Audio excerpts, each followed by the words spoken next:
When a billionaire collapses and awakens to find his own flesh and blood, a son he never knew existed, staring back at him in doctor's scrubs, 19 years of secrets come crashing down like a house of cards. A mother's struggle, a father's abandonment, and a child's brilliance collide in a hospital where life-saving machines can't repair the broken hearts that beat beneath designer suits and medical gowns. As scandal erupts and threatens careers, reputations, and newfound bonds, three strangers connected by blood must decide if the wounds of betrayal can ever truly heal, or if some mistakes leave scars too deep for even love to erase. Subscribe now and share your thoughts if you believe everyone deserves a second chance, even when the first mistake cost someone everything. The morning sun peeked through the tall windows of the Atlanta Grand Hotel conference room. Ethan Hale stood at the front, pointing to colorful charts on the screen behind him. 50 people watched him, typing notes on their laptops. "And that's how we doubled our profits last quarter," Ethan said with a confident smile. His blue suit fit him perfectly, and his blonde hair was neatly combed to the side. As he reached for his water glass, a sharp pain hit his chest. It felt like someone had punched him from the inside. Ethan tried to ignore it, but the pain grew stronger. "As I was saying," and he continued, his voice weaker now, the room started to spin. The faces in front of him blurred together. Mr. Hale. His assistant Jessica stood up from her seat in the front row. "Are you okay?" Ethan opened his mouth to answer, but no words came out. The pain in his chest tightened like a vice. His knees buckled and the floor rushed up to meet him. The last thing he heard was Jessica's voice. "Someone call 911. Then everything went black. Sirens wailed as the ambulance raced through Atlanta's busy streets. Paramedics worked quickly, checking Ethan's vital signs and hooking him up to machines. "BP dropping," one paramedic said. "Pulse is irregular. Step on it," the other called to the driver. "We need to get him to Atlanta General now." At Atlanta General Hospital, Nurse Naomi Brooks was finishing up paperwork at the nurses' station. Her dark curls were pulled back in a neat bun, and despite working a 12-hour shift, her brown eyes were still alert and focused. "Naomi, we've got an emergency coming in," her friend Rita Lopez called out. "Possible heart attack." "Got us 3 minutes." Naomi nodded and quickly prepared a trauma bay. She'd done this hundreds of times before. The hospital was her second home, a place where she knew exactly what to do and how to help. The double doors burst open as paramedics wheeled in the gurney. "Male, 37, collapsed during a business presentation," one paramedic reported. Chest pain, irregular heartbeat. Naomi stepped forward to help transfer the patient to the hospital bed, but froze when she saw his face. Time seemed to stop. "Ethan Hale," she whispered, her voice barely audible over the beeping machines. The man on the gurney was unconscious, but there was no mistaking him. The same strong jaw, the same blonde hair, older now with tiny lines around his eyes that hadn't been there 19 years ago. But still Ethan. Rita noticed her shock. "Naomi, do you know him?" Naomi snapped back to professional mode. I used to. A long time ago." She took a deep breath. "Let's stabilize him." For the next 20 minutes, Naomi worked with mechanical precision, helping the emergency team as they monitored Ethan's condition and administered medication. Her hands didn't shake, but her heart hammered in her chest like a trapped bird. When Ethan's vitals finally stabilized, Naomi stepped back. "I'm going to check if any of the cardiac residents are available for consultation," she said, needing a moment away from him. As she hurried down the hallway, her mind raced with memories she'd tried for years to forget. Ethan Hale, here in her hospital. She found her supervisor. "Dr. Morris Grant at his desk." "Dr. Grant, we have a cardiac case in Trauma 3. We need a resident consult." The older man looked up over his glasses. "Adrian's on shift today. He can take a look." Naomi's stomach dropped. "Adrian? But he's just starting his rotation. And he's the most promising resident we have," Dr. Grant said firmly. "Besides, it will be good experience for him." Naomi wanted to argue, but couldn't think of a valid reason to keep her son away from this particular patient. "Of course. I'll page him." She walked back to Ethan's room slowly, her mind spinning with possibilities and fears. She'd kept her secret for 19 years. Could it all fall apart in a single day? When she returned to the trauma bay, Ethan was awake. His blue eyes, cloudy with medication, widened when they landed on her. Before he could speak, the door opened and a young doctor walked in. "You paged me, Mom." Dr. Adrian Brooks Hale said, then caught himself. I mean Nurse Brooks. Adrian was tall and handsome, with light brown skin, his mother's dark curls, and striking blue eyes that were an exact match for the patient's. At 19, he was already in his second year of medical school, a prodigy who had skipped several grades and was now doing a special early residency program at Atlanta General. Ethan's gaze shifted from Naomi to Adrian, and his face went pale, paler than it had been during his collapse. Mr. Hale experienced chest pain and syncope during a business presentation, Naomi said professionally, avoiding Ethan's eyes. His ECG shows some abnormalities that need evaluation. Adrian nodded and approached the bed. Hello, Mr. Hale. I'm Dr. Brooks Hale, resident in cardiology. How are you feeling now? Ethan couldn't speak. He stared at the young doctor with an expression of shock and recognition. Adrian checked the monitors and looked at Ethan's chart. Your vitals are stabilizing nicely. The medication seems to be working. He smiled reassuringly. You're safe now, sir. Ethan's eyes darted between Adrian and Naomi. He whispered almost to himself, He looks just like me. Adrian didn't hear him, busy checking his pupils with a small light. But Naomi heard and her heart pounded harder. We'll need to run some more tests, Adrian continued. But I think we caught this in time. When he finished his examination, Adrian turned to his mother. I want to schedule an echo and stress test once he's more stable. Can you handle that? Naomi nodded stiffly. Of course, doctor. Adrian smiled. Great. I'll check back in an hour. He patted Ethan's arm. Try to rest, Mr. Hale. You're in good hands. As soon as Adrian left, Ethan turned to Naomi, his eyes wide. Naomi, he said softly. You're here? And that doctor. You need to rest, she cut him off sharply. I shouldn't talk right now. Her eyes met his for the first time in nearly 2 decades, and the weight of everything unsaid hung between them like a storm cloud. I'll be back to check your vitals, she said, her voice cold and professional. Then she walked out of the room, her hands trembling only after she was safely in the hallway. That night, Ethan dreamed of the past. He was 21 again, sitting under an oak tree on campus, watching Naomi approach with her books hugged to her chest. Her smile lit up her whole face when she spotted him. You're early, she said, dropping down beside him on the grass. Couldn't wait to see you, he replied, leaning in for a kiss.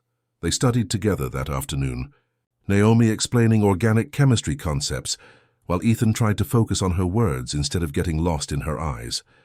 The dream shifted to them dancing in Naomi's tiny apartment, laughing as they bumped into furniture. Rain pattered against the windows, but they were warm and happy in their own little world. Then he was standing in that same apartment, but the laughter was gone. Naomi sat on the couch, tears streaming down her face. I'm pregnant, Ethan. His dream self felt the same panic he had felt that night, his future flashing before his eyes. His plans for business school, for building his company, for changing the world, all suddenly in jeopardy. I can't do this right now, Naomi. I have to build my future first. The hurt in her eyes haunted him as he walked out the door, promising to call her in a few days when he'd figured things out. He never called. Ethan woke up with tears in his eyes. I left her, he whispered into the dark hospital room. And him. Morning light filtered through the blinds when Naomi entered Ethan's room. She wore fresh scrubs and had her professional mask firmly in place. Good morning, Mr. Hale, she said stiffly, checking his IV. How did you sleep? Ethan studied her face. She was still beautiful, more beautiful even than she had been in college. Her face had matured, gaining character and strength. Naomi, he said quietly. We need to talk. She continued checking his vitals, ignoring his words. That boy, Dr. Brooks Hale, Ethan pressed. Is he? He's my son. Naomi cut him off, her voice hard. That's all you need to know. She made a note on his chart and turned to leave. Ethan reached out and gently caught her wrist. Naomi, please, let me explain. She pulled away as if his touch burned. 19 years too late for explanations, don't you think? She walked to the door. Dr. Adrian will be in later to discuss your test results. After she left, Ethan lay back against his pillows, his mind racing. He had a son. A brilliant, handsome son who was already a doctor at 19. Faye's son who had no idea who Ethan was. The thought made his chest ache worse than any heart problem. In New York, Clara Voss sat at her glass desk, scrolling through emails on her laptop. At 34, Clara was a striking woman with ash-blonde hair and sharp features. As the marketing director for a luxury brand, she had a keen eye for detail and a ruthless instinct for protecting what was hers. Her phone buzzed with a news alert. Tech billionaire Ethan Hale hospitalized in Atlanta. Clara frowned. Ethan hadn't mentioned any health issues before his trip. She dialed his cell phone, but it went straight to voicemail. Then she called the hospital. "Atlanta General, how may I direct your call?" A cheerful voice answered. "I need to speak with Ethan Hale. He was admitted yesterday. One moment, I'll connect you to his room." Clara tapped her manicured nails on the desk as she waited. "Hello?" a female voice answered. Clara sat up straight. "Who is this?" a pause. "This is Nurse Brooks. Mr. Hale's phone is charging at the nurse's station." Something in the woman's voice made Clara suspicious. "I see. I'm Clara Voss, Ethan's fiancée. When will he be released?" Another pause. "The doctors are still running tests. I'll let him know you called." "Thank you, Nurse. Brooks, was it?" "Yes, Naomi Brooks." After hanging up, Clara opened her laptop and typed, "Naomi Brooks, RN, Atlanta General." Something didn't feel right, and Clara always trusted her instincts. 2 days later, Ethan was discharged with medication and orders to follow up with a cardiologist. The diagnosis was stress-induced arrhythmia, not a heart attack, but a warning sign. But instead of flying back to New York, Ethan checked into another Atlanta hotel. He couldn't leave, not yet. Not when his son was here. He returned to the hospital daily for follow-up tests, using any excuse to catch glimpses of Adrian and Naomi. On the 3rd day, Adrian himself conducted Ethan's stress test. "Your heart is looking stronger, Mr. Hale," Adrian said as he checked the results. "But you need to make some lifestyle changes. Less stress, more exercise." Ethan couldn't stop staring at the young man's face, seeing himself in the shape of his eyes, the curve of his jaw, the way he tilted his head when thinking. "Do you have family here in Atlanta?" Adrian asked conversationally. Ethan swallowed hard. "Not exactly, just old connections." "Well, you should have someone keeping an eye on you while you recover. What made you want to become a doctor?" Ethan asked, desperate to learn more about his son. Adrian smiled, and Ethan's heart squeezed at how much it looked like his own. "I've always been fascinated by how the body works, and I like helping people." He shrugged. "Plus, my mom's a nurse. Medicine runs in my blood, I guess." From the doorway, Naomi watched the interaction, her arms crossed tightly over her chest. Beside her stood Dr. Grant, his kind eyes taking in the scene. "He's bonding with a stranger who doesn't know he's his father," she whispered, her voice tight with emotion. Dr. Grant placed a gentle hand on her shoulder. "Maybe that's not such a bad thing, Naomi." "You don't understand," she said. "Ethan walked away when I told him I was pregnant. He never looked back, never sent a penny, never asked if his child had been born healthy." Her voice cracked. "Adrian deserves better than him." "People change, Naomi," Dr. Grant said softly. 19 years is a long time." "Not long enough," she replied, walking away. That evening, Ethan stood on the porch of a modest townhouse in a quiet Atlanta neighborhood. His heart pounded as he rang the doorbell. The door opened and Naomi stood there in blue scrubs, her hair loose around her shoulders. Her eyes widened in surprise, then narrowed in anger. "What are you doing here?" she demanded. "How did you find my address?" Ethan shifted nervously. "I may have looked at my patient file when no one was watching." "That's illegal," she snapped. "I know." "I'm sorry.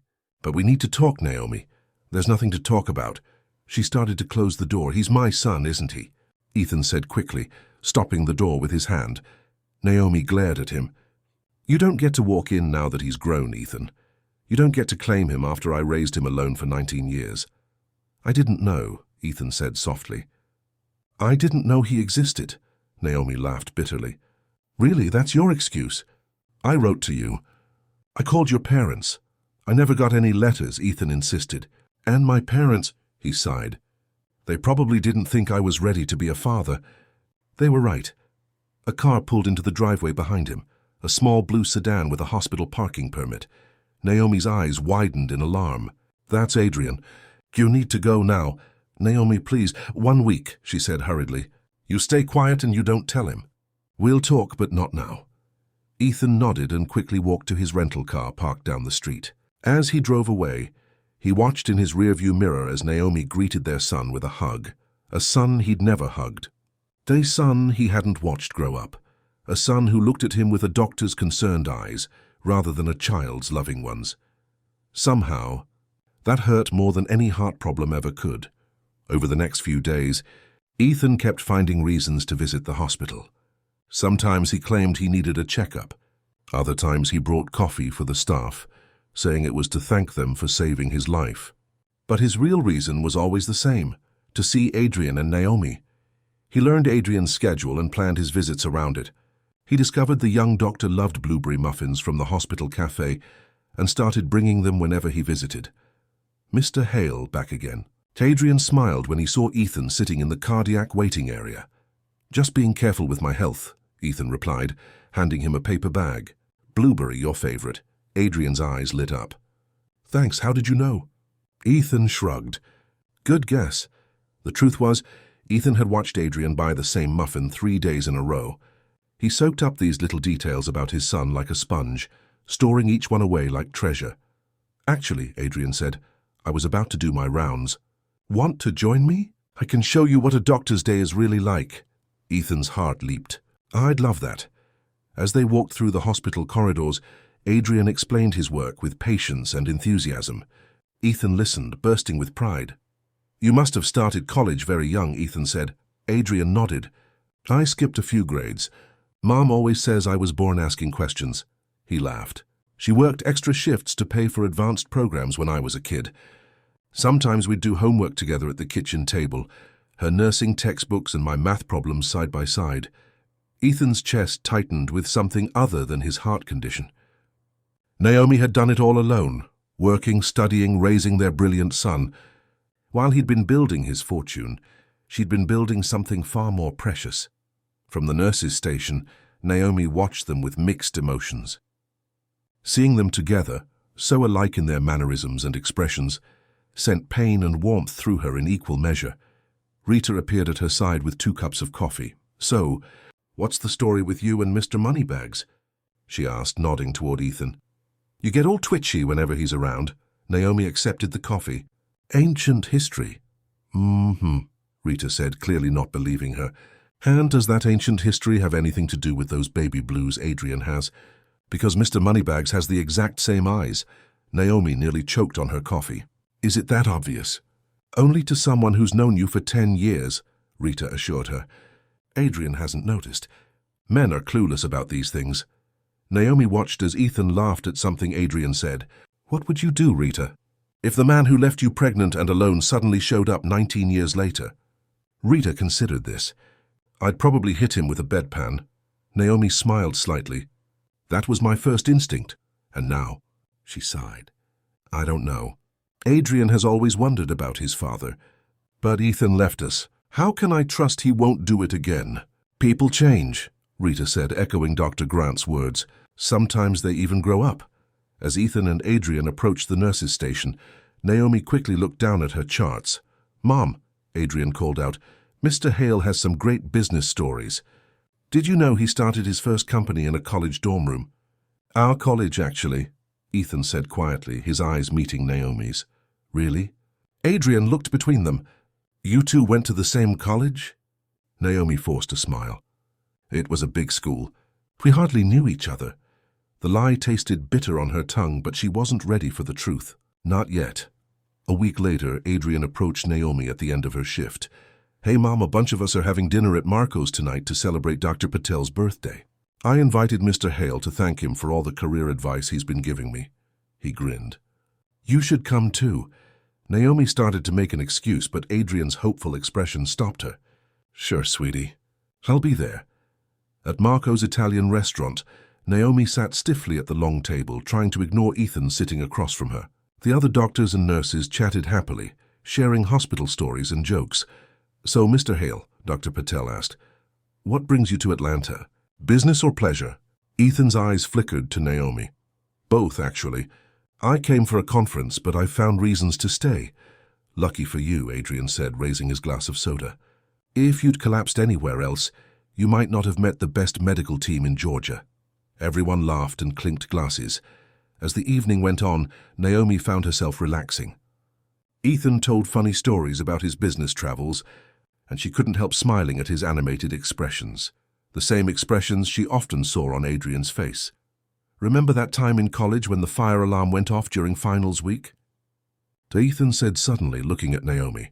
"Everyone in pajamas out on the quad at 3 a.m.? The memory hit her like a wave.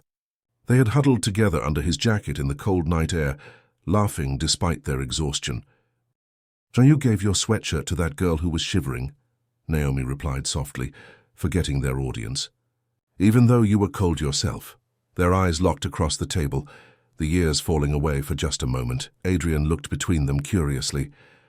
"Wait, you guys did know each other in college?" Naomi blinked, the spell broken. "We had a few classes together.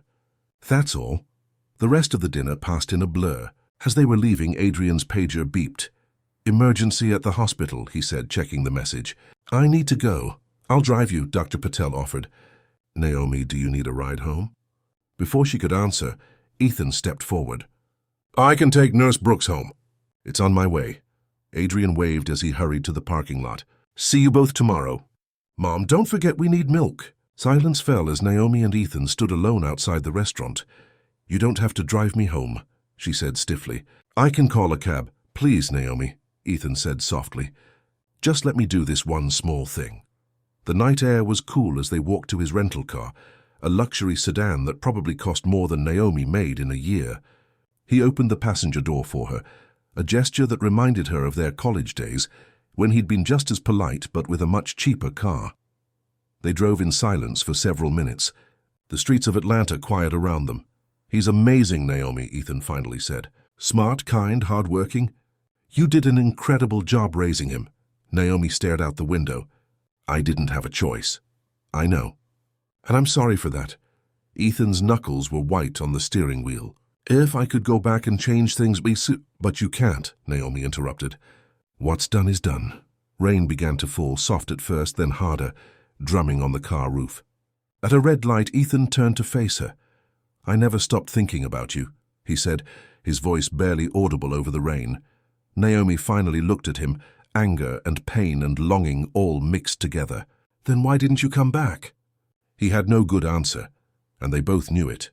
When they reached her townhouse, Ethan walked her to the door under the shelter of his umbrella. The rain fell around them, creating a private world of sound and shadow.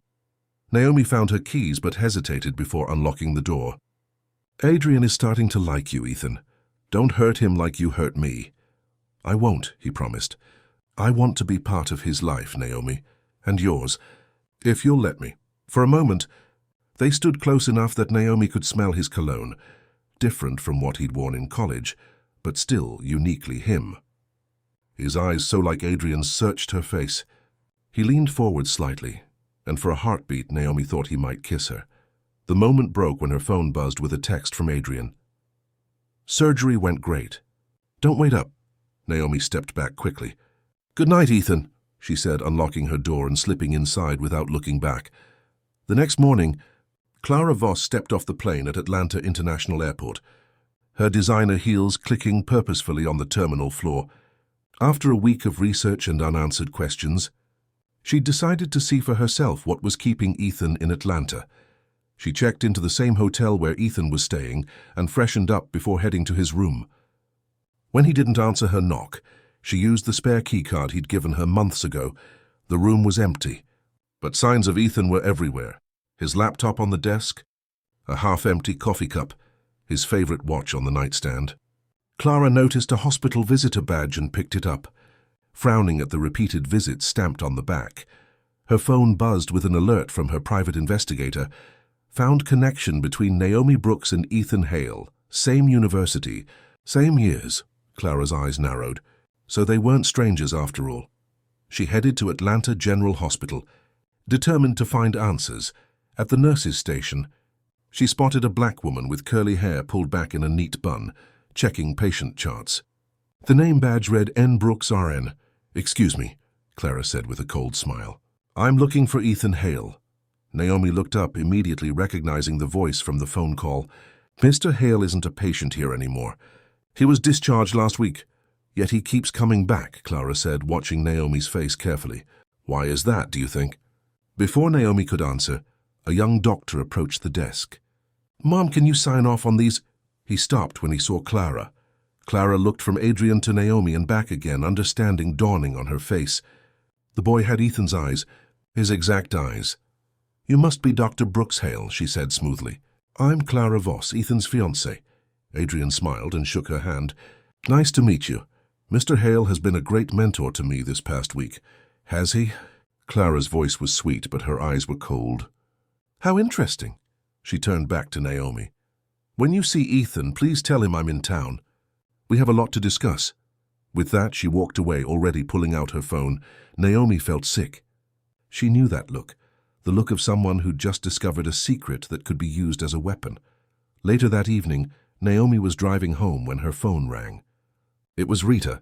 Have you seen the news? Rita asked without greeting. No, why? There's a story breaking about Ethan Hale having a secret connection with an Atlanta nurse. It doesn't name you, but it mentions Atlanta General. Someone's talking, Naomi. Naomi's hands tightened on the steering wheel. I'll call you back. She drove straight to Ethan's hotel, fury building with every mile. In the lobby, she demanded his room number, flashing her hospital ID when the clerk hesitated. She pounded on his door until he opened it, looking surprised. Naomi? You did this, she accused, pushing past him into the room. You leaked the story to make me talk to you, to pressure me. Ethan looked genuinely confused. What story? What are you talking about? Don't play innocent. It's all over the news. Millionaire's secret connection with ER nurse. The hospital administration called me in today. They think I've been using a patient relationship inappropriately. Ethan's face darkened. I didn't do this, Naomi, I swear. Then who did? Before he could answer, his phone rang. He checked the screen and grimaced. It's Clara. Understanding dawned on Naomi's face. Your fiancé was at the hospital today. She saw Adrian. Ethan answered the call on speaker. Clara, what have you done? Just protecting what's mine, darling. Clara's voice purred through the phone. We've been hiding things, Ethan, important things. Like the fact that you have a son with your college girlfriend. Clara, this isn't how I wanted. My PR team is already controlling the narrative, she continued. We'll say you just found out, that you're doing the honorable thing by reconnecting. It's a heartwarming story, really. The prodigal father returns. Stop the press releases, Clara, Ethan said firmly. This isn't your story to tell. Everything about you is my business, Clara replied coldly. We'll talk when you come home to New York, and you will come home, Ethan. The call ended with a click. Ethan looked at Naomi, his face pale. I'll fix this, I promise. How? Naomi demanded. The story is out there. It's only a matter of time before Adrian hears something. And now your fiancé is involved. Ex-fiancé, Ethan corrected. I was going to tell her after I sorted things out with you and Adrian. Naomi sank onto the edge of the bed, suddenly exhausted. Why is this happening now? After all these years? Ethan sat beside her, careful to keep some distance between them. Maybe it's time, Naomi. Time for the truth to come out. I'm not ready, she whispered. Adrian's not ready. We can tell him together, Ethan suggested. Explain everything. Naomi shook her head. You don't understand what it will do to him. His whole life I've told him his father didn't want to be part of our lives. That's why I never married, never brought men home. I wanted him to know he was enough for me. Her voice broke. If he finds out now after meeting you, working with you, he'll hate me, Ethan finished. Not you. He'll question everything, Ethan, including me. Tears filled her eyes. I can't lose him. Without thinking, Ethan reached for her hand. This time she didn't pull away. We'll figure this out, he promised. Together. The next day, Dr. Grant called Ethan to his office. The older doctor's face was serious as Ethan sat down across from him. I've known Naomi for 15 years, Dr. Grant began. She's not just one of our best nurses. She's like family to me. And Adrian? That boy has been running these halls since he was in elementary school, doing his homework in the break room while his mother worked. Ethan nodded, understanding the message beneath the words. I don't know what happened between you and Naomi all those years ago, Dr. Grant continued. But I do know this. Those two people are special. If you're not serious about being in their lives for the long haul, walk away now, before more damage is done. I am serious, Ethan said firmly. I know I made a terrible mistake when I was young. I can't change the past, but I want to be part of their future if they'll let me. Dr. Grant studied him for a long moment. Naomi is stubborn, protective. She won't make it easy. I don't expect easy, Ethan replied. I just want a chance. The older doctor nodded slowly. I'll arrange a meeting somewhere private, away from the hospital gossip. The three of us can talk about how to handle this situation. Thank you, Ethan said sincerely. As he left the office, Dr. Grant called after him. Mr. Hale, don't waste this second chance. They don't come along often. That evening, Naomi met Ethan and Dr. Grant at a quiet restaurant outside the city. The private dining room offered them privacy to speak freely. I've spoken with hospital administration, Dr. Grant told them. The situation is under control for now. As long as there's no evidence of impropriety during Ethan's time as a patient, they're willing to let things settle. Naomi looked relieved. And Adrian? Has he heard anything? Not yet, as far as I know, Dr. Grant said. But rumors spread fast in hospitals. You should tell him soon on your own terms. Naomi nodded reluctantly. One conversation, she said to Ethan. We tell him together, and then you leave us alone if that's what he wants. Agreed, Ethan said, though the thought of walking away from his son again made his chest ache. When? This weekend, Naomi decided. He has Saturday off. She stood up. I need to get home now. Dr. Grant squeezed her shoulder as she passed. It'll be okay, Naomi. That boy loves you more than anything. After Naomi left, the two men sat in silence for a moment. She's the strongest person I know, Ethan said finally. Raising him alone, becoming a nurse, supporting his dreams. She is, Dr. Grant agreed. But everyone needs help sometimes, even Naomi Brooks. He fixed Ethan with a stern look. The question is, are you the right person to give it? Ethan met his gaze steadily. I want to be. Back at home, Naomi found herself cleaning anxiously, something she always did when upset. She scrubbed the kitchen counters, organized the refrigerator, and was rearranging the books on the shelves when Adrian came home. Mom, are you stress cleaning again? He asked, dropping his backpack by the door. What's wrong? Naomi forced a smile. Just a long day. How was your shift? Interesting, Adrian said, grabbing an apple from the fruit bowl. Everyone was whispering today. Something about a big scandal brewing. Naomi's hands froze on the bookshelf. What kind of scandal? Adrian shrugged. Not sure. Something about a wealthy patient and a staff member. He bit into the apple. Hey, I'm organizing my desk and found this old box of your photos. Mind if I look through them? Of course not, Naomi said, relieved by the change of subject. They're your family history, too. While Adrian went to his room, Naomi returned to cleaning his office, straightening papers, and wiping dust from shelves. She didn't notice when he went quiet, or the soft sound of paper being unfolded. It wasn't until he appeared in the doorway, his face pale, that she realized something was wrong. Adrian, what is it? Silently, he held out an old photograph, one Naomi had hidden away years ago. In the picture, a young Naomi stood smiling, her pregnant belly visible under her dress. Beside her, his arm around her waist, stood Ethan Hale. No, Adrian whispered, his voice shaking. It can't be. Naomi's heart stopped as she stared at the photograph in Adrian's trembling hands. The picture she'd hidden away years ago, tucked into an old album she never opened. A memory she'd tried to forget. Adrian, I can explain, she said, reaching for him. He stepped back, his blue eyes, Ethan's eyes, filled with confusion and hurt. Is this why he's been hanging around the hospital? Because he's my father? Naomi struggled to find the right words. It's complicated, sweetie. Did he know? When he came to the ER, did he know who I was? Adrian's voice grew louder. No, Naomi said quickly. He had no idea you existed until he saw you that day. Adrian looked down at the photo again. All these years.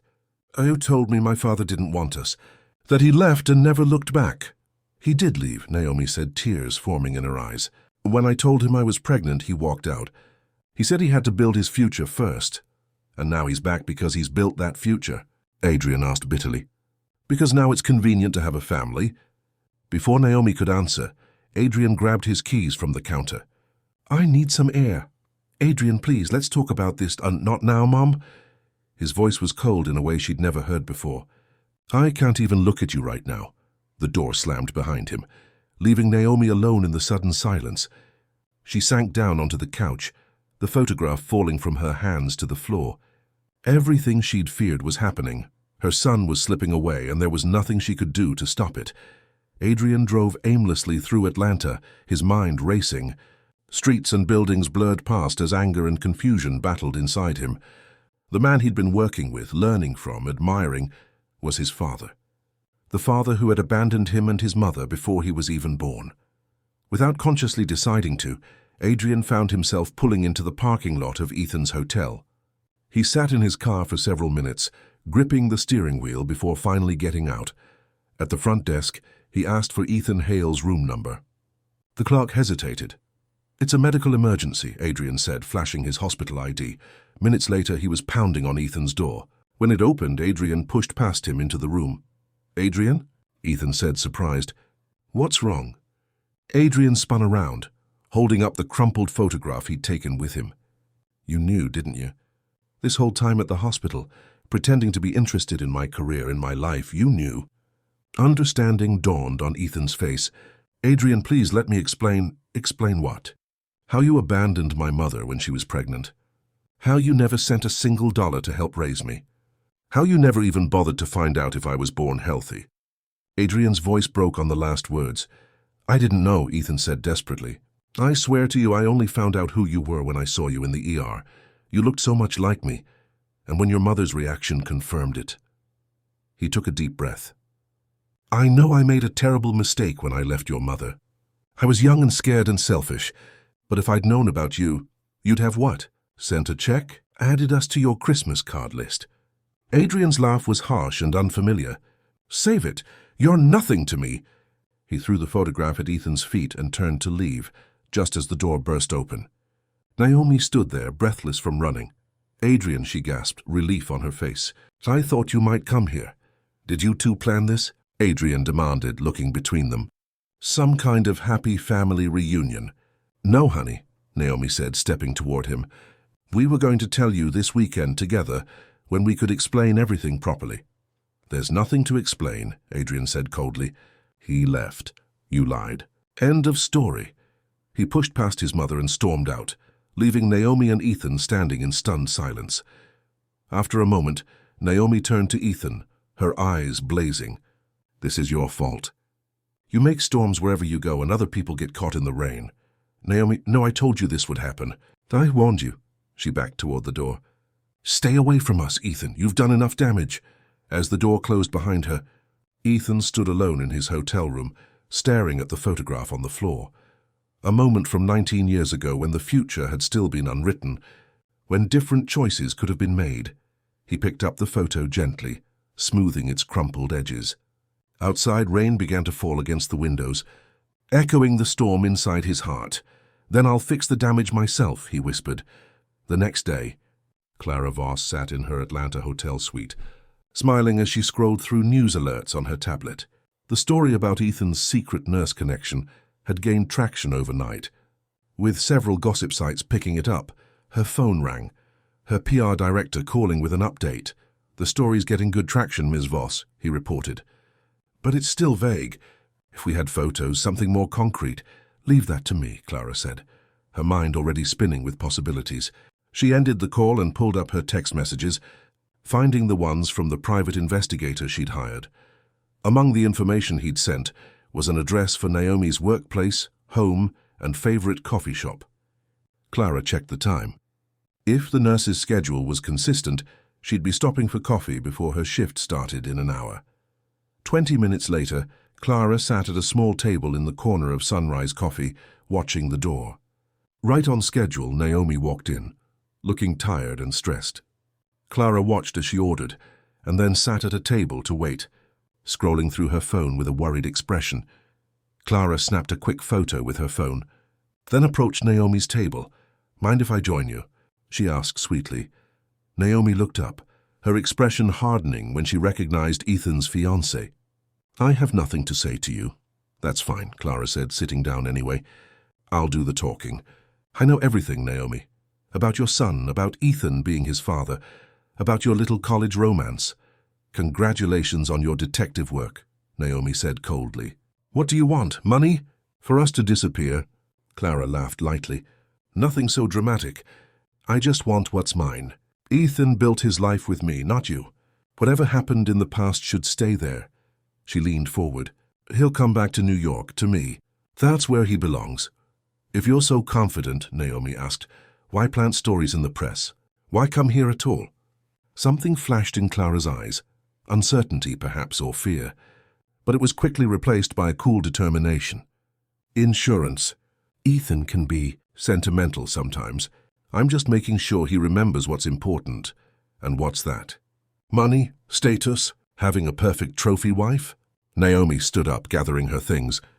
You don't know him at all. I know enough, Clara replied. I know he left you once before. Men like Ethan always choose ambition over love in the end. Remember that. As Naomi walked away, Clara took another discreet photo. She had what she needed now. 2 days later, Ethan was awakened by his phone ringing insistently. It was Dr. Grant. Turn on the news, the older doctor said without preamble. Channel 4. Ethan fumbled for the TV remote and clicked it on. The morning news was running a story with the headline, Affair in the ICU. On screen was a photo of Ethan and Naomi at dinner, their faces close, looking intimate. The photo had clearly been taken during their dinner at Marco's. That's taken completely out of context, Ethan protested. We were just talking. I know that, Dr. Grant said grimly. But the hospital board doesn't. Naomi's been suspended pending an ethics inquiry, and there are questions about Adrian's residency now too, concerns about favoritism. Ethan felt sick. Clara, he said. She must have planted the story. Whoever did it, the damage is done, Dr. Grant said. Naomi's devastated. Adrian's not speaking to either of you. This whole thing is a mess, Ethan. Where are they now? Naomi's at home. Adrian's staying with friends. He doesn't want to see anyone. After hanging up, Ethan called Clara, anger making his hands shake. What have you done? He demanded when she answered. Just clearing the path back to reality, darling, Clara replied calmly. This little fantasy of playing daddy was getting out of hand. Now you can come home and we'll put this behind us. There is no us anymore, Clara, Ethan said firmly. We're done. The engagement is off. Don't be hasty, Ethan, she warned. I have more photos, more stories I could share. Your reputation, I don't care, Ethan interrupted. Do your worst. It's nothing compared to what I've already lost. He ended the call and immediately dialed his assistant in New York. Jessica, I need you to book me a press conference in Atlanta. Today. And call the board. I'm stepping down as CEO. Dr. Grant arrived at Ethan's hotel room an hour later, throwing a newspaper onto the desk. The headline read, Tech Billionaire's Hospital Scandal Grows. You want redemption? Dr. Grant asked sternly, Earn it. Ethan looked at the paper, then back at the doctor. I'm holding a press conference this afternoon. I'm going to tell the truth, all of it. Dr. Grant studied him carefully. You understand what that means? For your company? For your reputation? None of that matters anymore, Ethan said simply. Naomi and Adrian are what matter. I can't undo the past 19 years, but I can stop hurting them now. The older doctor nodded slowly. Good, that's what I wanted to hear. He handed Ethan a piece of paper with an address. The press conference is already arranged. The hospital's PR team is handling it. Be there at 4 o'clock. At 4 o'clock sharp, Ethan stood behind a podium at the Atlanta Medical Center. Cameras and reporters gathered before him. He dressed simply in a blue button-down shirt without a tie, looking more like a worried father than a billionaire CEO. Thank you all for coming, he began, his voice steady despite his nerves. I want to address the recent stories concerning myself, Nurse Naomi Brooks, and Dr. Adrian Brooks Hale of Atlanta General Hospital. The reporters leaned forward eagerly, sensing a juicy story. 19 years ago, I was a college student with big dreams and very little responsibility, Ethan continued. I was dating a wonderful woman named Naomi Brooks. When she told me she was pregnant, I panicked. I walked away from her, promising to call in a few days when I'd figured things out. His voice cracked slightly.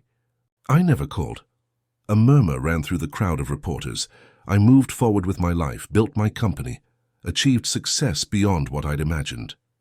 But I never knew that Naomi had our child, a son who grew up to become an exceptionally gifted doctor. Ethan took a deep breath. 2 weeks ago, I collapsed during a business presentation here in Atlanta and was taken to the emergency room. By what can only be called fate, I found myself face to face with the woman I'd abandoned and the son I never knew I had. The reporters were scribbling furiously now. Cameras flashing. The recent photos and stories have implied something inappropriate between Nurse Brooks and myself. That is completely false.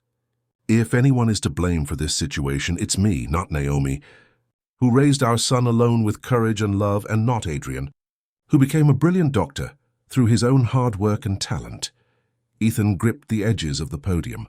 I am stepping down as CEO of Hale Technologies, effective immediately. I will be staying in Atlanta to try, if they'll allow it, to make amends to the family I never knew. That's all I have to say. I won't be taking questions. As Ethan left the podium, cameras continued to flash and reporters shouted questions, but he ignored them, walking straight out the side door where Dr. Grant waited. Well done, the older doctor said simply. It's a start. Naomi sat on her couch, the TV remote limp in her hand as she watched Ethan's press conference end. Tears streamed down her face, tears of relief, confusion, and long-buried feelings she couldn't name. Her phone rang. It was Rita. Girl, I just saw the news, her friend said. Are you okay? I don't know, Naomi answered honestly. It's all happening so fast. That man just threw away his whole career for you and Adrian, Rita pointed out. That's not nothing. It doesn't erase what he did, Naomi said, though her voice lacked conviction. No, it doesn't, Rita agreed. But it's a pretty big step toward making things right. After they hung up, Naomi sat in silence thinking about everything that had happened since Ethan had rolled into her ER 2 weeks ago. Her carefully constructed life had been turned upside down. And yet, the doorbell rang, interrupting her thoughts. When she opened it, Adrian stood there, looking tired and uncertain. Hi, Mom, he said quietly. Adrian, she breathed, pulling him into a hug. I'm so sorry, baby. For everything. They moved to the living room, sitting side by side on the couch. I saw the press conference, Adrian said. Did you know he was going to do that? Naomi shook her head. No, I haven't spoken to him since the night you found the photograph. Adrian was quiet for a moment. Why didn't you tell me about him? All these years? Naomi took her son's hand. At first I was hurt and angry. Then, as time passed, it seemed easier to leave the past behind. You were thriving without him, and she sighed. I was afraid of disrupting our life, afraid you'd want to find him, and he would reject you. I couldn't bear the thought of you being hurt like that. So you made the decision for both of us, Adrian said, but there was no anger in his voice now, just sadness. I thought I was protecting you, Naomi said softly. But maybe I was protecting myself too. Adrian squeezed her hand. I'm still mad at you, and at him. But I've had some time to think. He took a deep breath. I want to hear his side of the story, not through the press or secondhand, but from him directly. Are you sure? Naomi asked, searching her son's face. Adrian nodded. I'm sure. Whatever happens next, I need the truth. 2 days later, Ethan sat in his hotel room, packing his belongings into a suitcase. The press conference had effectively ended his engagement to Clara, who had flown back to New York in a rage. His company's board had reluctantly accepted his resignation. His old life was over, but he had no idea what his new life would look like. A knock at the door interrupted his thoughts.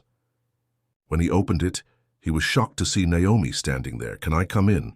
She asked quietly. Ethan stepped back, letting her enter. She looked around the half-packed room. You're leaving? She asked. Just this hotel, Ethan explained. I've rented an apartment nearby. I meant what I said at the press conference, Naomi. I want to stay in Atlanta, to try to make things right, if you and Adrian will let me. Naomi sat on the edge of the armchair. Adrian wants to talk to you, to hear your side of the story. Hope flared in Ethan's chest. He does? When? Tomorrow. My place, 7 o'clock. She stood up to leave, then hesitated. Thank you for what you said at the press conference. You didn't have to do that. Yes, I did, Ethan said simply. For the first time in my life, I'm letting go of control. Letting things unfold as they should, not as I planned them. Naomi studied him for a long moment. Maybe that's how healing starts, she said softly, then turned and left, the door closing quietly behind her. Ethan stood in the middle of the room, feeling something he hadn't felt in years. Hope. Not the confident expectation of success he was used to, but a fragile, precious hope that maybe, just maybe, he hadn't lost his chance at a real family after all. The next evening, Ethan stood on Naomi's porch, his heart pounding as he rang the doorbell. This time Adrian opened the door. They looked at each other in silence, the resemblance between them unmistakable now that they knew to look for it. The same blue eyes, the same jawline, the same small crease that appeared between their eyebrows when they were serious. "Come in," Adrian said finally. Stepping aside, Naomi was in the kitchen making tea. She gave Ethan a small nod as he entered but didn't speak. In the living room, Ethan and Adrian sat across from each other. Ethan pulled a small box from his pocket and placed it on the coffee table between them. "What's this?" Adrian asked warily. "Something that belonged to my grandfather," Ethan said. "He gave it to me when I went to college." He pushed the box toward Adrian. "Open it if you want to." Adrian hesitated, then reached for the box. Inside was a vintage watch, its face a creamy white with elegant black numbers. Engraved on the back were the words, "To the time I owe you." "I had that added," Ethan explained. "It's yours, Adrian. No matter what happens after tonight." Adrian held the watch, his expression unreadable. "Tell me why you left my mother," he said finally. Ethan took a deep breath and began to speak.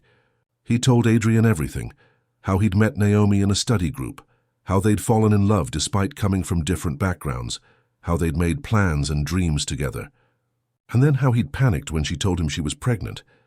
"I told myself I was being practical," Ethan said, his voice thick with regret, "that I needed to build my career first, make money, be stable before I could be a father. But the truth is I was scared, terrified actually. My own father was not a good man, cold, demanding, never satisfied with anything I did. I was afraid I'd be the same kind of father." From the kitchen doorway, Naomi watched silently, a teacup forgotten in her hands. "I convinced myself I was doing the right thing," Ethan continued, "that you and your mother would be better off without me until I had something to offer. Days turned into weeks and then months, and the longer I stayed away, the harder it became to go back. Did you ever try to find us?" Adrian asked. Ethan shook his head. "No, that's the honest truth. I threw myself into building my company, working 18 hours a day, telling myself that someday I'd make things right." His voice broke. "But someday never came, and that's on me. Completely on me." Adrian was quiet for a long time, turning the watch over in his hands. "I used to make up stories about you," he finally said, "when I was little. I told the other kids you were an astronaut or a secret agent or a famous doctor. That's why you couldn't be with us." Tears filled Ethan's eyes. "I'm so sorry, Adrian. If I could go back and change things." "But you can't," Adrian interrupted. "What's done is done." They were Naomi's words from days earlier, but Adrian's tone was different, not angry but resolute. "So the question is, what happens now?" Ethan looked from Adrian to Naomi, who had moved into the room. "That's up to you both. I want to be in your lives if you'll let me. Not to replace what you've built together, but to add to it, maybe. To get to know my son. To make amends to your mother. To be the man I should have been 19 years ago." Adrian stood up, the watch still in his hand. "I need some time to think about all this." He walked to where Ethan sat and, after a moment's hesitation, put a hand on his shoulder, the first time he'd willingly touched him since discovering the truth. It wasn't forgiveness, not yet, but it was a start. As Adrian left the room, Naomi took his place on the couch across from Ethan. "That went better than I expected," she admitted. "He's an extraordinary young man," Ethan said. "You did that, Naomi. You raised him to be strong and kind and brilliant, everything I'm not." "Don't sell yourself short," Naomi said. "He gets his determination from you. His focus, even that little frown when he's concentrating." A small smile played at her lips. "I used to see you in him all the time when he was growing up. It hurt, but it was also a reminder of the good things we had together." Ethan looked at her in surprise. "You never completely hated me?" Naomi shook her head slowly. "I tried. For years I tried. But hate takes so much energy, Ethan. And I needed that energy for Adrian, for my nursing degree, for building our life." She sighed. "So I just let you go. Or I thought I had, until you showed up in my ER." From Adrian's bedroom came the sound of muffled sobs. Naomi stood quickly. "He needs me." "Go," Ethan said, standing too. "I should leave anyway." At the door he paused. "Thank you, Naomi, for letting me see him, for giving me a chance I don't deserve." "Everyone deserves a second chance, Ethan," she said softly. "Even you. Even me." As she closed the door behind him, Ethan stood on the porch for a moment, looking up at the stars. For the first time in 19 years, he felt like he might be on the right path. a path that led not to more success or money, but to something far more valuable: redemption. Weeks passed. Spring settled over Atlanta, bringing warmer days and flowers blooming in Naomi's small garden. The hospital board had completed their investigation and reinstated her, finding no evidence of wrongdoing. Adrian had thrown himself into his medical training, spending long hours at the hospital, and Ethan had kept his distance, waiting patiently for Adrian to reach out when he was ready. He'd rented a small apartment near the hospital, nothing like his luxury penthouse in New York. Each morning, he walked to a nearby coffee shop, opened his laptop, and worked on a new project: a foundation to help single parents pay for their children's education. It was his way of honoring what Naomi had done for Adrian. One rainy Tuesday morning, as Ethan sat at his usual table by the window, the chair across from him pulled out. He looked up to see Adrian standing there, the vintage watch on his wrist. "Mind if I join you?" Adrian asked. Ethan's heart leaped. "Please." Adrian sat down, placing a medical textbook on the table. For a moment they sat in awkward silence. "How's work?" Ethan finally asked. "Busy," Adrian replied. "I'm preparing for my first solo surgery next week." Pride swelled in Ethan's chest. "That's fantastic. What procedure?" "Coronary artery bypass. Nothing too complicated, but—" Adrian trailed off, a hint of nervousness in his voice. "But it's your first time leading," Ethan finished for him. "That's a big deal," Adrian nodded. "Mom's a wreck about it, though she tries not to show it." "She's always been protective of you," Ethan said with a small smile. "Too protective sometimes," Adrian admitted. He tapped his fingers on the textbook, clearly wanting to say something more. Ethan waited, giving him time. "I've been thinking about what you said," Adrian finally continued. "About being scared of turning out like your father." Ethan nodded slowly. "I was angry at first," Adrian said. "I thought it was just an excuse, but then I realized something." He looked directly into Ethan's eyes. "I'm scared too." "Of what?" Ethan asked gently. "Of making mistakes. Of not being good enough." Adrian's voice grew softer.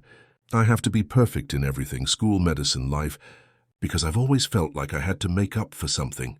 For not having a father, maybe. For what Mom went through raising me alone." The honesty in his son's words hit Ethan hard. "Adrian, you don't have to be perfect. Not for your mother, and certainly not for me. I know that in my head. But here," Adrian tapped his chest, "it's different." Ethan understood completely. It was the same pressure he'd put on himself his whole life. "For what it's worth," Ethan said, "I think you're already a better man than I ever was." Adrian looked surprised. "I'm serious," Ethan continued. "You have your mother's heart and compassion. Her courage, too." "I have your eyes," Adrian said with the ghost of a smile. "And your stubborn chin, according to Mom." They both chuckled, the tension easing slightly. "I'd like to come to your surgery," Ethan said. "To watch from the gallery, if that's okay." Adrian hesitated, then nodded. "I'd like that." As they stood to leave, Adrian added, "Mom will be there too." "I figured," Ethan said. Adrian put his hand on Ethan's arm. "She pretends she's still mad at you, but I've seen her checking her phone for messages from you." Hope flickered in Ethan's chest. "Really?" "Really," Adrian confirmed. "Just don't hurt her again." "Either of us, I won't," Ethan promised. "Not ever again." The day of Adrian's surgery arrived. Ethan sat nervously in the hospital gallery, watching as the operating room team prepared.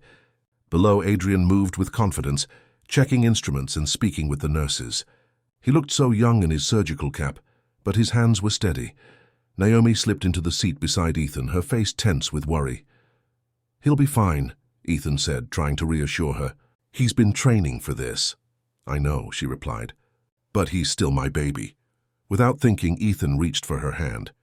To his surprise, she didn't pull away. The surgery began. Adrian's voice was clear and confident as he directed his team.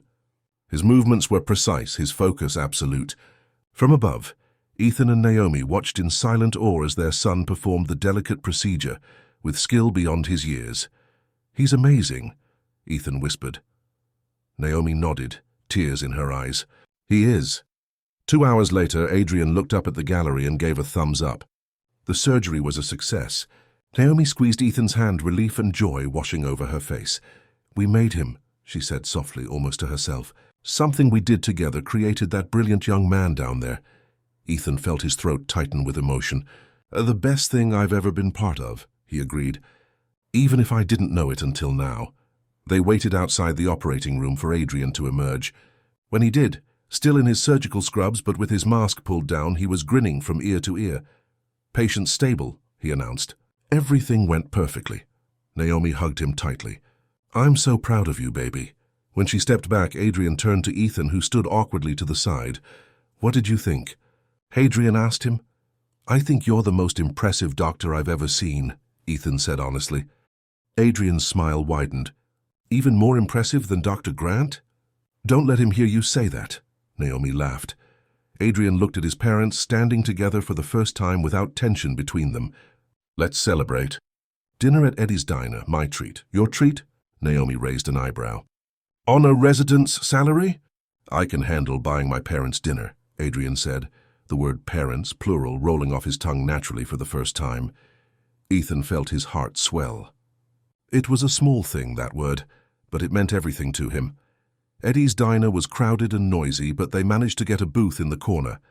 Adrian told stories from his training, making them laugh with his impressions of the senior doctors. For a little while they felt like a normal family enjoying a meal together. When their food arrived, Adrian raised his glass of soda. "A toast," he said. "To second chances." Ethan lifted his water glass. "And to not wasting them." Naomi smiled faintly as she joined the toast, her eyes meeting Ethan's over the rims of their glasses. Later, as they were finishing their meal, Ethan's phone buzzed. He checked it quickly. "Everything okay?" Naomi asked. Ethan nodded. "Just my realtor. The house I wanted came on the market." "You're buying a house here?" Adrian asked. "I am," Ethan confirmed. "I'm staying in Atlanta for good." Adrian nodded, processing this information. "That's good," he said finally. "That's really good." Outside the diner, they stood on the sidewalk, reluctant to end the evening. The sky was clear, stars twinkling above the city lights. "I should get going," Adrian said.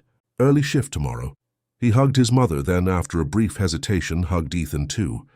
It was quick and a little awkward, but it was the first time Adrian had initiated physical contact. And Ethan savored the moment. "Night, Dad," Adrian said as he walked to his car. "Dad." The simple word nearly brought Ethan to his knees. Naomi watched their son drive away, then turned to Ethan. "That went well." "Better than I could have hoped," Ethan agreed. "Can I walk you to your car?" They strolled slowly through the parking lot, neither in a hurry to say goodbye. "Adrian told me you've been checking your phone for messages from me," Ethan said, feeling brave. Naomi rolled her eyes. "That boy talks too much, have you?" Ethan pressed gently. She sighed. "Maybe, sometimes." "I wanted to call you 100 times," Ethan admitted. "But I was trying to give you space." They reached Naomi's car, but she didn't unlock it right away. Instead, she leaned against the door, looking up at him. "We can't just pick up where we left off 19 years ago, Ethan." "I know that," he said quickly. "I'm not asking for that. He took a deep breath. "I just want a chance to be in your life." "In both your lives," Naomi studied his face. "You really have changed." "Having a heart scare will do that to you," he said with a small smile. "Makes you think about what really matters," she nodded. "I know that feeling." "I had the same realization the day Adrian was born." Her voice softened. "I wished you were there, you know. Even after everything, some stupid part of me kept hoping you'd walk through the door." The admission hit Ethan hard. "I'm so sorry, Naomi." "I know you are." She unlocked her car. "One day at a time, okay? That's all I can offer right now." "One day at a time," Ethan agreed. "I'll take it." Over the next month, they fell into a new routine. Adrian would text Ethan about interesting cases at the hospital.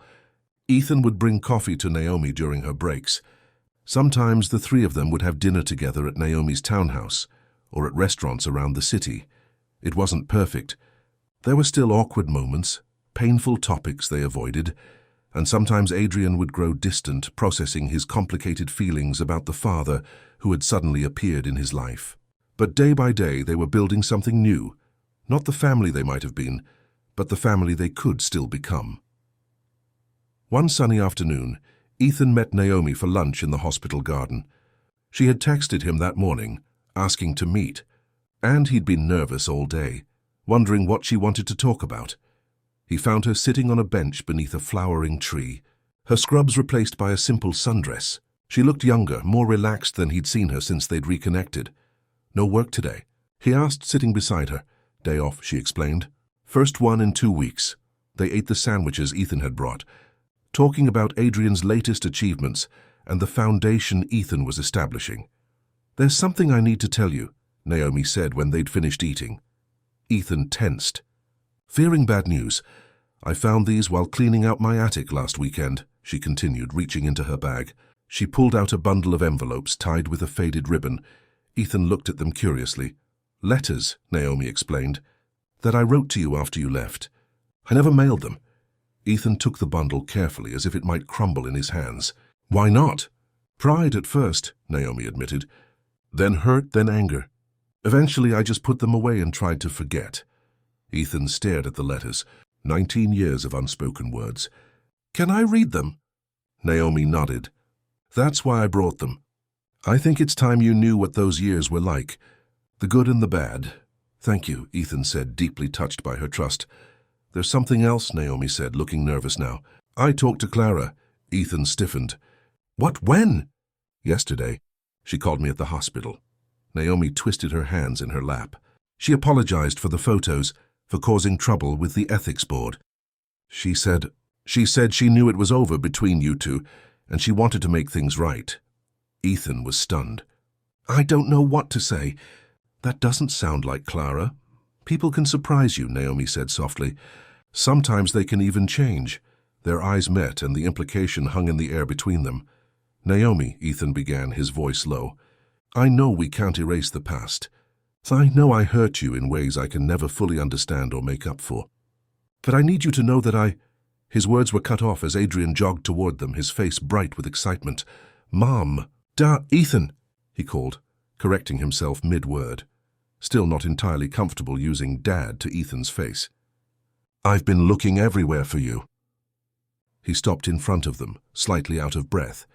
"I just got the news. I've been accepted for the advanced cardiac program. Only 3 residents got in." Naomi jumped up to hug him. "That's wonderful, sweetheart. I knew you could do it." Ethan stood too, beaming with pride. "Congratulations, Adrian. That's incredible news." Adrian's grin was infectious.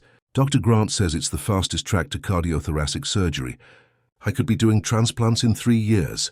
"We should celebrate," Naomi said. "Dinner tonight?" "Actually," Adrian replied, looking slightly embarrassed, "I already have plans with Zoe." "Zoe?" Ethan asked. "Dr. Patel's daughter," Naomi explained with a knowing smile. "They've been just friends for about a month now." Adrian's cheeks reddened. "It's not like that, Mom." "Of course not," Naomi teased.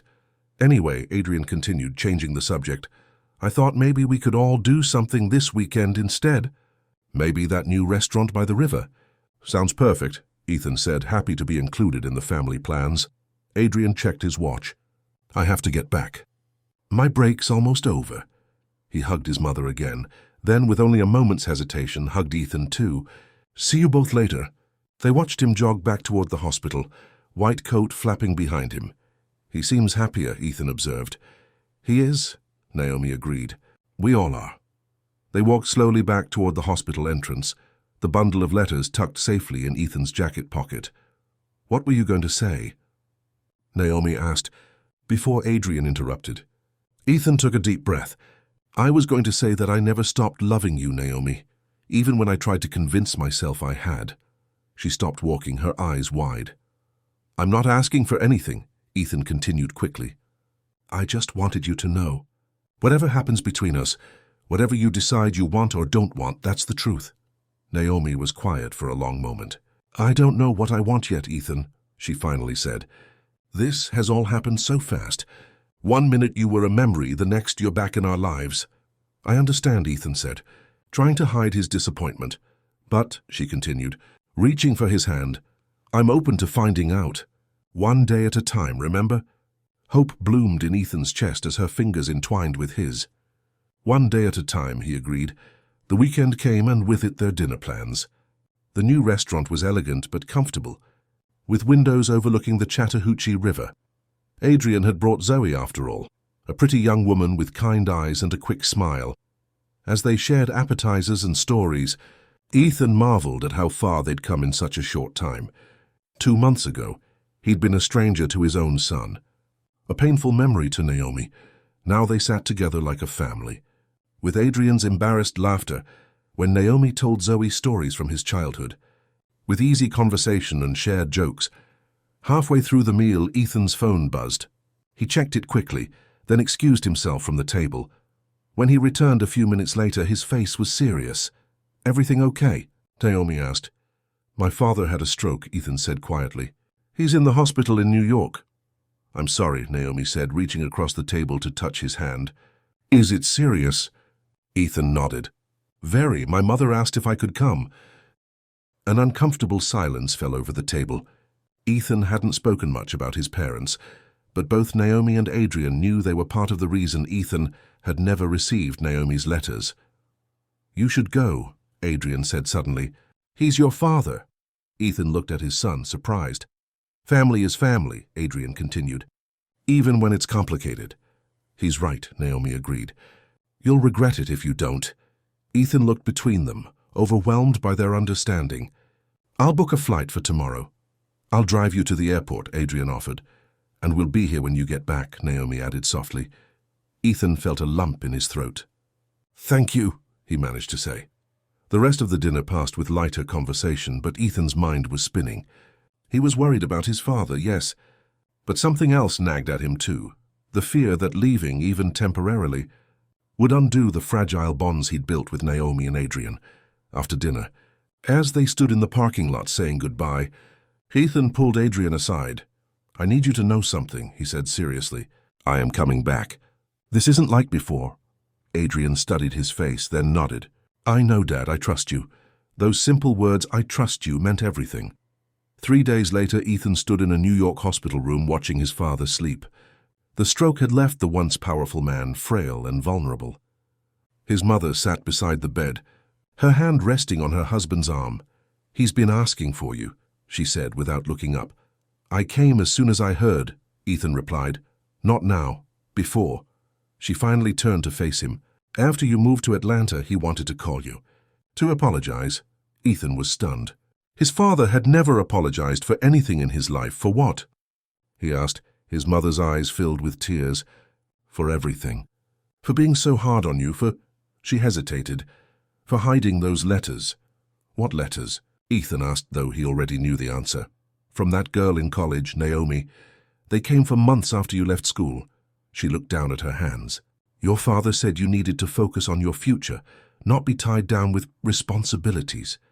Anger flared in Ethan's chest.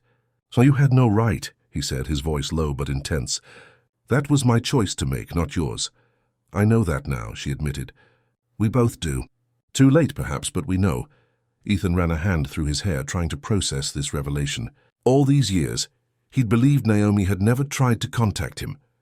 The truth was both better and worse. She had reached out again and again, only to be deliberately cut off by his parents. "Is she still in your life?" his mother asked. "We saw the news stories." "Yes," Ethan said firmly.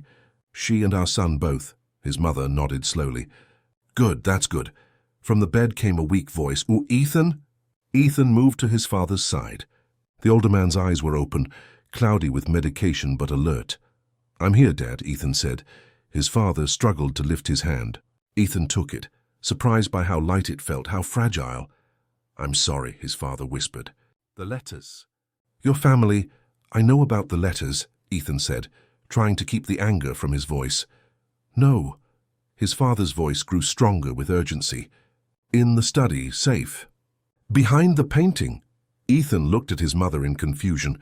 "He had a small safe in his study," she explained. "I never had the combination."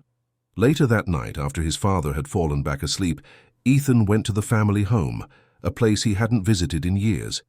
In his father's study, he found the painting his father had mentioned, a hunting scene that had always hung behind the desk. Behind it, as promised, was a small wall safe. Ethan tried several combinations before landing on his own birth date. The safe door swung open. Inside was a stack of envelopes, yellowed with age but carefully preserved, all addressed to him in Naomi's handwriting. With trembling hands, Ethan took out the letters and began to read. Naomi's words from 19 years ago washed over him. Her hurt, her anger, her loneliness. Her joy when Adrian was born. Her struggle to finish school while raising a child.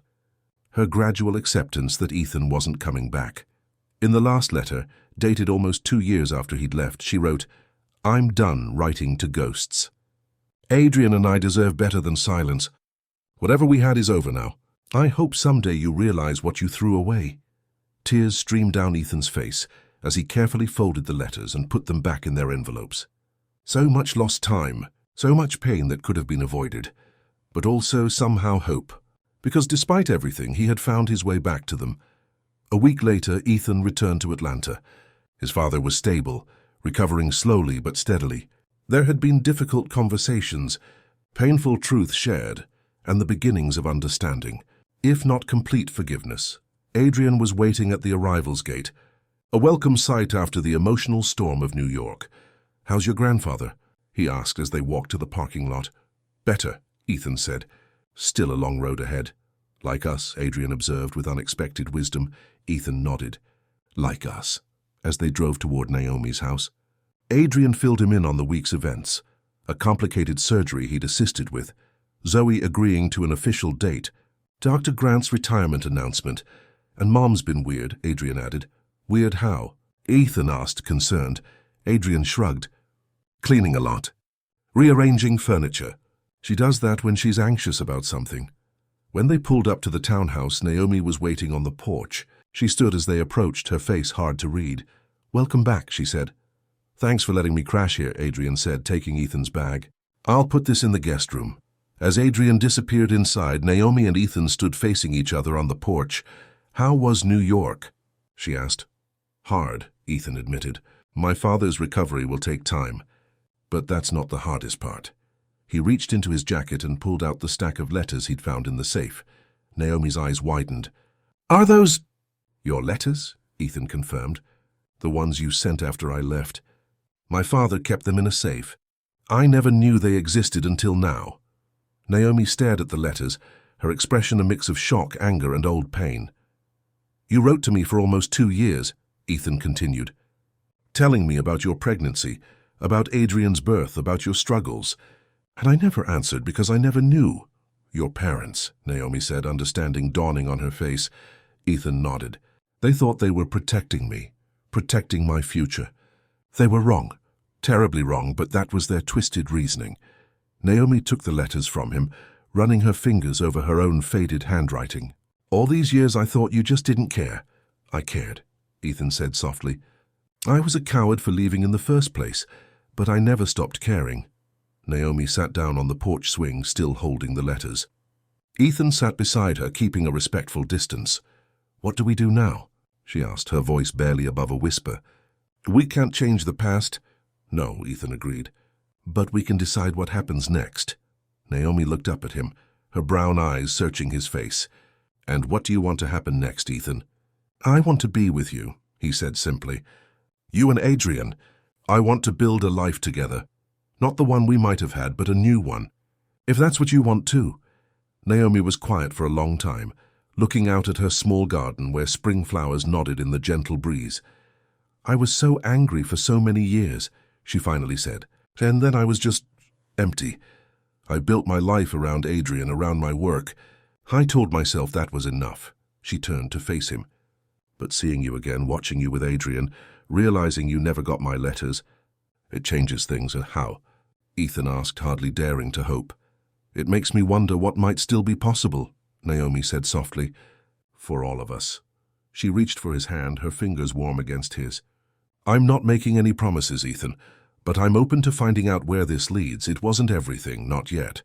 But it was a beginning, a real beginning, built on truth and hard-won understanding." From inside the house came the sound of Adrian's laughter, bright and clear in the afternoon sunlight. "He's happy," Naomi said, smiling.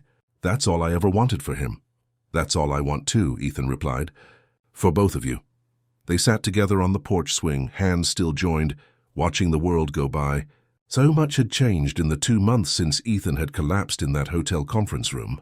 So much had been lost over the years, but so much had been found too. Later they would go inside and have dinner with their son. They would tell stories and make plans and navigate the still unfamiliar terrain of being a family. There would be difficult moments ahead, old wounds that might still ache, new challenges to face, but for now, they sat together in the warm spring air, surrounded by the promise of new beginnings. "You saved me twice," Ethan said softly. "Once with love, once with mercy." Naomi squeezed his hand.